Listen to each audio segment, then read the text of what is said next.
வீடியோவில் நீங்கள் என்ன பார்க்க போகிறீங்கன்னா ஐபிஎல் 2025 மெகா ஆப்ஷன் வந்து எத்தனை பிளேயர் ரிட்டென்ஷன் பண்ணலாம் அது மாதிரி கேட்டிருந்தாங்க நிறைய ஓனர்ஸ்லாம்.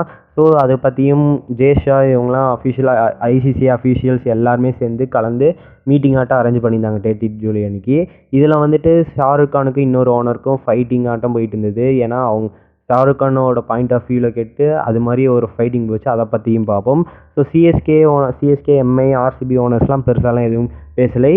ஸோ மற்ற என்னென்ன ஓனர்ஸ்லாம் என்ன கேட்டிருக்காங்க அதை பற்றியும் பார்ப்போம். அதுக்கப்புறம் பார்த்தீங்கன்னா இப்போ இந்தியா டூர் ஆஃப் ஸ்ரீலங்கா இதில் வந்து பார்த்தீங்கன்னா கௌதம் கம்பீரில் வந்துட்டு கூட கோச் கேப்டன்சி வந்து ப்ராக்டிஸ் செஷன் ஆரம்பிச்சிட்டாங்க. ஸோ சீனியர் பிளேயர்ஸ் எல்லாருமே ஜாயின் பண்ணிட்டாங்க. கோலி, விராட் மற்றும் கேஎல் ராகுல், ஸ்ரேயஸ் ஐயர் இவங்க எல்லாமே ஜாயின் பண்ணிட்டாங்க. ஸோ இதில் பார்த்தீங்கன்னா ஸ்ரேயஸ் ஐயர் பவுலிங் ப்ராக்டிஸ் பண்ணுறது, அதுக்கப்புறம் புல் ஷாட் வந்து அவருக்கு வந்து கரெக்டாக ஏன்னா ஷார்ட் பால் வீக்னஸ் இருக்கிறனால அவருக்கு வந்து நல்லா ட்ரெயின் பண்ணிட்டு இருக்காரு கௌதம் கம்பீர். ஸோ செம்மையாக எடுத்துகிட்டு போகிறாங்கன்னு தான் நினைக்கிறேன்.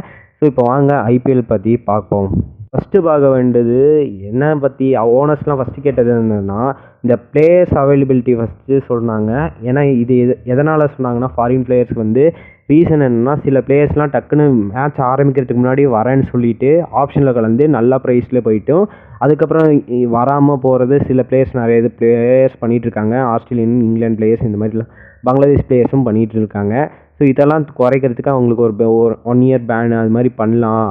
அது மாதிரி ஏதோ ஒரு நியூஸஸ் ஆட்டம் போயிட்டு இருந்தது கைஸ். ஸோ பேன்லாம் பண்ண மாட்டாங்க. அவங்களுக்கு வந்து ஒரு டெம்பரவரி மேட்சஸ்லாம் இவங்க விளாட முடியாது. அது மாதிரி வேணால் பேன் பண்ண வாய்ப்புகள் இருக்கும். ஸோ அது மாதிரி பண்ணுங்கள் அது மாதிரி கேட்டிருந்தாங்க. அதுக்கப்புறம் ஐபிஎல் வந்து ஒரு கேம் ஆட்டம் டெவலப் பண்ணுற மாதிரி அதை பற்றியும் பேசிகிட்டு இருந்தாங்க. ஸோ இப்போ வாங்க அடுத்தது என்னதுன்னா ஷாருக் கான் யார் கூட ஃபைட்டிங் நடந்துட்டு இருந்தது பார்ப்போம். ஷாருக் கான் யார் கூட ஃபைட் பண்ணாங்கன்னா பிபிஏ கேஎஸோட ஓனர் கூட தான் ஃபைட் பண்ணியிருந்தாங்க.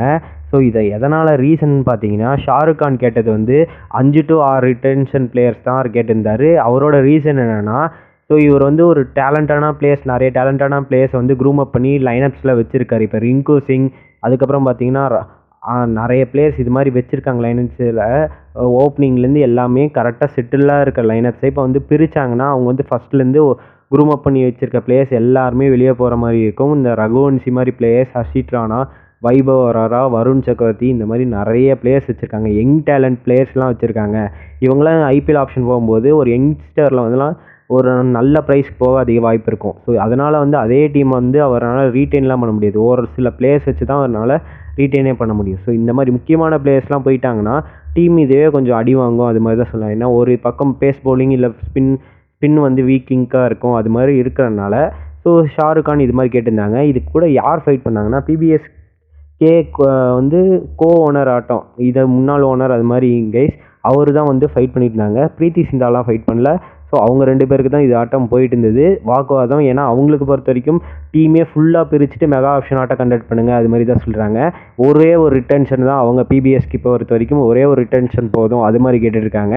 ஆனால் மற்ற டீம்ஸ்லாம் அந்த மாதிரிலாம் எதுவும் பண்ணல. ஸோ இது மாதிரி இவங்க 2 பேருக்கும் ஒரு ஃபைட் போயிட்டு இருந்தது. அடுத்து பார்த்தா காவ்யா மரன் ஒன்று கேட்டிருக்காங்க. அவங்க என்ன பண்ணிருக்காங்கன்னா ஸோ ரீட்டைன் பண்ணுறது மினிமம் 7 பிளேயர்ஸாக ரீட்டைன் பண்ணோம். ஸோ இதில் வந்துட்டு பார்த்தீங்கன்னா அன்கேப்டு பிளேயர்ஸ் இந்தியன்னு இல்லை ஓவர்சீஸ் பிளேயர்ஸ் வந்து அதெல்லாம் லிமிட் இருக்கக்கூடாது. எத்தனை பிளேயர் வேணால் ரீட்டைன் பண்ணிக்கலாம். ஆனால் எதனால் இது அவங்க வந்து சொல்கிறாங்கன்னா எஸ்ஆர்ஹெச்சில் பொறுத்த வரைக்கும் மெயினே வந்து ஓவர்சீஸ் பிளேயர்ஸ் தான். ஏன்னா அன்கேப் பிளேயர்ஸ் அந்தளவுக்கு பர்ஃபார்ம் பண்ணுறதோட ஓவர்சீஸ் பிளேயர்ஸ் தான் அவங்களுக்கு மெயினாக பர்ஃபார்ம் பண்ணுறது.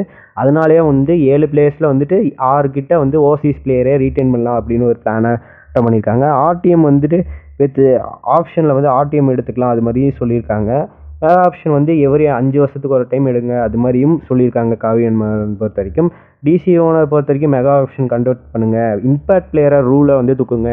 அப்போ தான் வந்து ஆல்ரவுண்டர்ஸ்க்கு வந்து நம்மளுக்கு இது பண்ண முடியும்னு சொல்லியிருக்காங்க. ஏன்னா ஆல்ரவுண்டர்ஸ் வந்து ரேரிட்டி வந்து அப்போ தான் அதிகப்படுத்த முடியும். இல்லைனா ஆல்ரவுண்டர்ஸ்க்கு அந்த அளவுக்குலாம் இம்பார்ட்டன்ஸ் கொடுக்க முடியாது கைஸ்.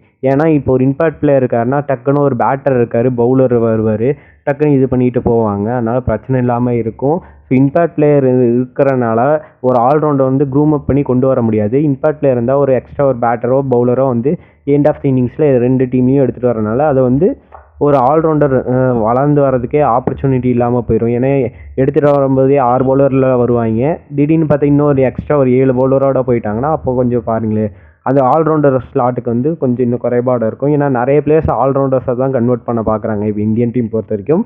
ஸோ அதை இம்ப்ரூவ் பண்ணால் நல்லாயிருக்கும். அடுத்தது பார்த்தீங்கன்னா ஜேஷாவே கன்க்ளூட் பண்ணி சொல்லிட்டாரு. அவர் வந்து இந்த வீக்குள்ளே வந்து நான் சொல்லிடுறேன், ஸோ எத்தனை பிளேயர் வந்து ரிட்டென்ஷன் பண்ண முடியும் அதெல்லாம் பற்றி சொல்லிடுறேன் அப்படின்னு ஜேஷாவும் சொல்லியிருக்காரு. ஸோ ஸ்மால் ஆக்ஷன் இப்போ பொறுத்த வரைக்கும் என்னன்னு பார்த்தீங்கன்னா ஒரு 3 பிளேயர்ஸ் ரீட்டைன் பண்ணலாம், ஒரு பிளேயர் வந்து ஆர் டீமில் எடுக்கலாம், அது மாதிரி தான் சொல்லியிருக்காங்க. ஸோ பார்ப்போம் என்ன நடக்க போகுதுன்னு.